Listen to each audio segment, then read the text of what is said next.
Pemerintah sudah mengumumkan kenaikan rata-rata upah minimum menjadi 6,5%. Presiden Prabowo Subianto menyadari bahwa upah minimum merupakan jaring pengaman sosial yang sangat penting bagi para buruh. Oleh karena itu, Presiden Prabowo menetapkan peningkatan upah minimum nasional 2025 sebesar 6,5%. Angka ini naik 0,5% dari yang diusulkan Menaker Yasirli. Menteri Tenaga Kerja mengusulkan kenaikan upah minimum sebesar 6%.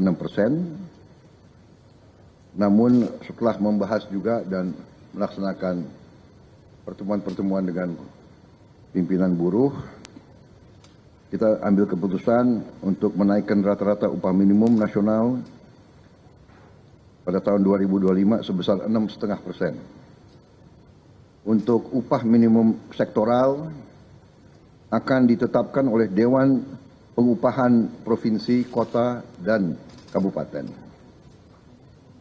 Ketentuan lebih rinci terkait upah minimum akan diatur oleh Peraturan Menteri Ketenagakerjaan.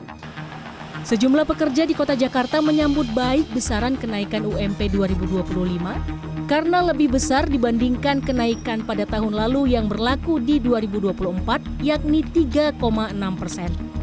Meski begitu, kenaikan itu dianggap belum cukup mengakomodasi biaya kebutuhan hidup di Jakarta. Buat pekerja itu suatu angin segar gitu, karena mungkin nanti agak sedikit besar nih kenaikannya. Sebenarnya kalau tahun depan ya kan ada wacana kenaikan PPN 12% ya. Jadi sebenarnya belum tahu bisa mengakomodir atau enggak, tapi mungkin seenggaknya enggak 3% banget sih gitu. Kalau misalnya kita naiknya cuma 3% kayak tahun lalu, kayak tahun ini, terus dan ada kenaikan PPN juga kan pasti lebih riweh gitu ya, buat pekerja lebih berat. Kebetulan ini adalah yang lebih tinggi ya Mbak dari tahun lalu. Jadi ini tuh buat kita para pekerja lumayan lah, sebuah pencerahan juga buat naik akhirnya daripada yang kemarin 3%. Buat pekerja di Jakarta Raya ini ya lumayan pas-pas sih Kak sebenarnya.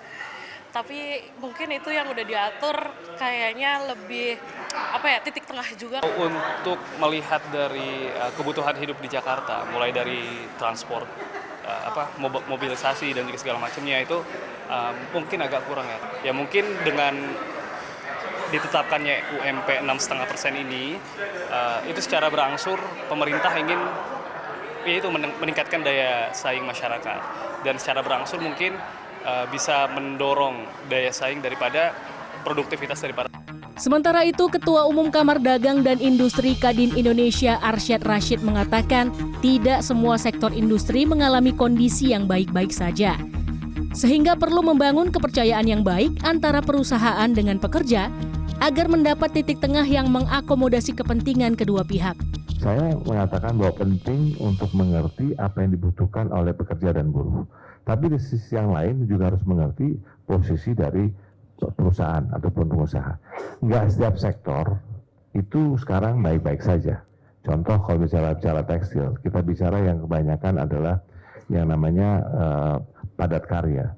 Ini memang lagi berat-beratnya. Nah ini yang harus kita lihat memang.